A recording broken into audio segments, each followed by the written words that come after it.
need you to listen very carefully. This is very important. Your mom... I messed that up. You said, I want you to say, remember, Jim, remember? Remember? No. There are... Oh, that's right. I'm sorry. Yeah. And just go ahead and say there are choices. Go ahead and say that from there. Yeah. There are choices, but this isn't... Cut. I'm sorry. Yeah.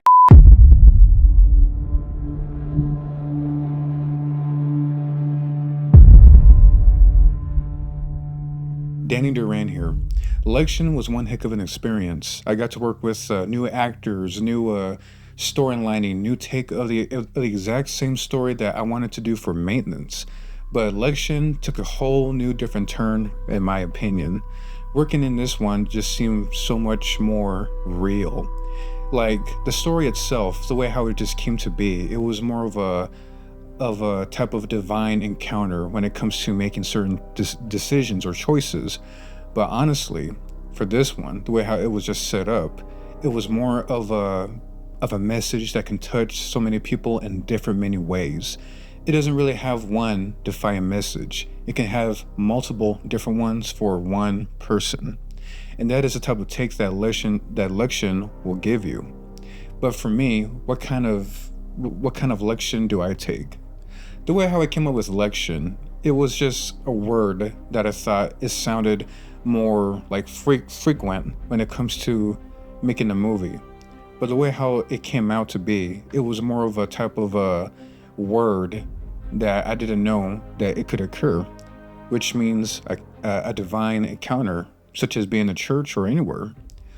But the way how this goes, it was more of a fantastic way of describing what can happen in someone's life, good or bad. But it just takes a turn of you deciding what choices you're going to make, good or evil.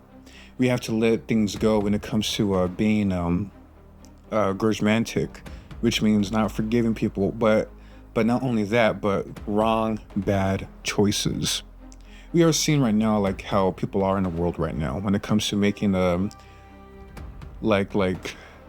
just everything that we're seeing when it comes to people just losing it, or they don't have anybody, or maybe they do something that's unforgivable.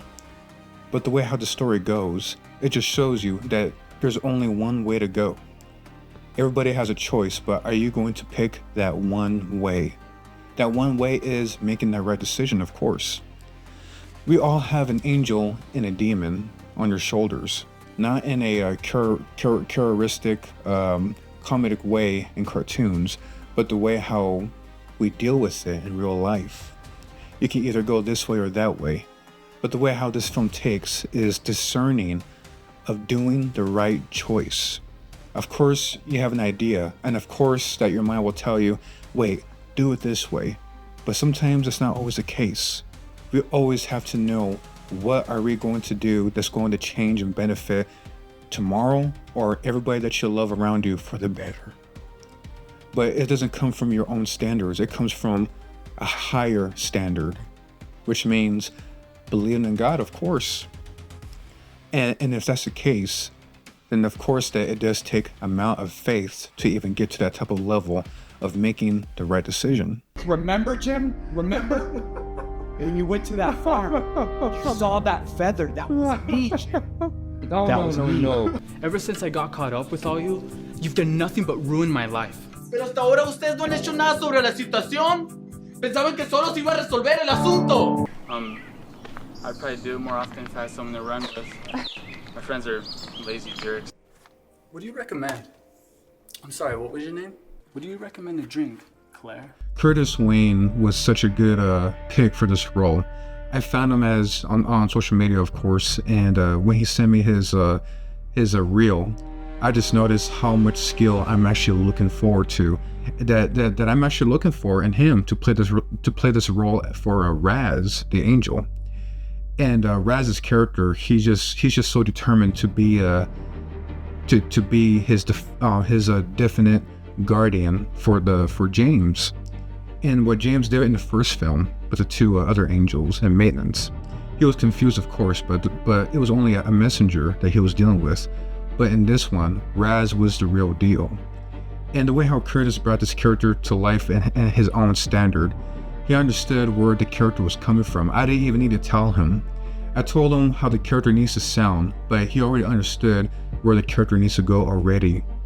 And sometimes when we're talking on set, you know, like he did say, you know, like maybe it's over exaggerating. Maybe, you know, like he's an angel. He shouldn't be that determined. He should already know that the battle was already won, which is true, of course. And that's the way how I was able to read him as a character. He already knew exactly what he needed to do. Plus with his skills that he did, you know, just getting up there with his, you know, like career that he's always been with. He always had that type of personality and momentum where he brings anything to the table. It's alright, Jim. I'm an angel. An angel? Yes. What do you want? Your mother, Jim. She's dying. Luis Valenzuela nailed the role for Thron. You know, like he knew how to disguise himself of being this type of suspicious, you know, like character where you can't tell if he's good or bad. But not in a cliche way, but in a way where you can't tell if he's actually good or bad or not. And at first, when we were like rehearsing, I mean, he didn't really know what to do at first because he didn't really understand the character. But we did homework, of course. We watched, you know, like shows like Touched by an Angel or maybe like Legion, which are other great films of mine. But that type of homework that they got from it was mostly a little bit more for Luis, because he didn't understand why his character was being an angel, but at the same time, why is he evil? But the way how Luis did it, it was well done. I mean, the way how I saw his reels, of course. I mean, everything on this kind of comedic and dark humor, of course, and just like a lot of intense films that he has done in the past. But the way how he did Thron, he took this very, very seriously. The way how he did the laughter, the way how he made the encounter with the character Jim, my character, like he was waiting. He was waiting to even say the roles. He memorized the lines very well. And just the way how he brought that character to the table, Thron, like a lot of the audiences, they were looking forward to see how he was going to do it. The way how he looked, the way how he just acted, the way how he just brought it. People were just like, people who actually saw the film, like that's exactly what they were looking for out of him with that character. Just the laughter. When we did with the laughter, you know, he kind of did like you know, like it was pretty funny at first, but then he just had to realize that he needed to be fun with it, be fun with the laugh, you know. But as I just saw with reels and everything, I mean, he pretty much brought it to the table. You're going against his will, Raz. Silence! You really think he's going to listen to you? Luis and Curtis, they're very open up to doing this type of project, not understanding where it was going to go. But for some reason, we just all knew and discerned that this was going to bring something to the table when it comes to telling a story in person. I mean, this film has been out in a festival one time, but it didn't really qualify, but it had an honorable nominee for Faith and Film, of course, which is okay. But it was going to be screened at the downtown, but it didn't really qualify for it. But with this type of film, it's different. It's a different type of faith film where you just have to know what it means for you, where it goes for you. How does it help you with discernment? Discernment meaning like, how does it help you to know what kind of choices or that you're making in your own spiritual mind, your own spirit body, and what's good in it or what's bad in it that you need to get rid of, or what you need to do to overcome it. Everybody has an angel and a demon that they need to know what kind of standards they need to face. But sometimes it's spiritual. It's a spiritual choice that everybody does, whether if anybody believes it or not. But everybody has an angelic and demonic thing about them where they just don't know what kind of choice they're willing to do for them or for anybody else in their life. And that's what Lection means. Lection is a type of film where it just helps you decide where you're going to go in life when it comes to making every single day choices. But the way how this film may go on its own, I'm designing another like story later on for the character Jim. We pretty much got the story development already, but the screenplay still needs to get written. But we're really looking forward to see where the character Jim might endure anywhere else. And I hope that people will be more awake with these films that are coming out. And Homestead Pictures is pretty much growing right now, especially with the documentary with Mark Headley. He's a friend of mine. He's someone who I work with when it comes to film and directing in Tucson, Arizona, which is our hometown. And which is where Maintenance and Lection have been filmed at, of course, obviously.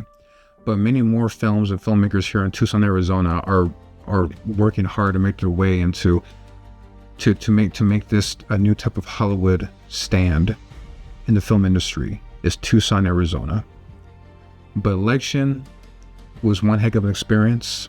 I hoped it meant something to a lot of people who actually watched the film, and spiritual wise. But we have to know what's good and evil, and we always have to choose the right decision, which means having faith.